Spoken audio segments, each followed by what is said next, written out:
Patuloy na inaalam kung sinadya ba ang sunog sa sasakyan ng nawawalang beauty pageant contestant at ng kanyang nobyong Israeli. Isa sa iniimbestigahan ay kung saang bahagi ng sasakyan nagsimula ang sunog. Saksi si Oscar Oida. Masusing pinag-aaralan ngayon ng Kapas Tarlac Bureau of Fire Protection ang lumutang na video na ito kung saan makikitang nilalamon ng apoy ang SUV na sinakyan ng nawawalang magkasintahan na beauty pageant contestant na si Geneva Lopez at Israeli national na si Yitzhak Cohen. Nakuha raw ito ng BFP sa isang concerned citizen na napadaan sa lugar habang nasusunog ang sasakyan. Ayon sa BFP, malaki umano ang may tutulong nito para matukoy kung saang bahagi ng sasakyan nagsimula ang sunog.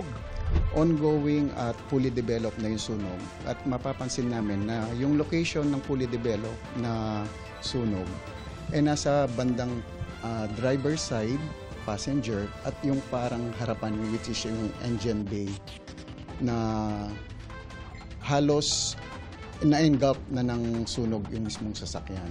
Tila consistent umano sa mga nakuha nilang ebidensya sa nasunog na sasakyan. Halos lahat itong mga debris na naisubmit namin sa National Headquarters, maraming papel sa bandang harapan. As per dito sa mga investigador natin na nakakuha, parang may mga TCT at mga notarized documents sa mga lupa.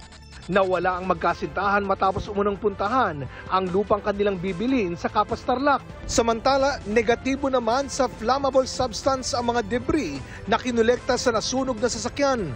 Pero ayon sa Kapas BFP, hindi raw ito nangangahulugan na hindi sinadya ang pagsunog.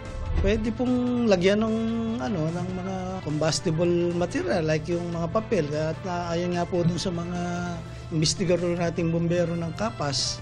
May marami silang nakitang mga abo doon na parang mga papel.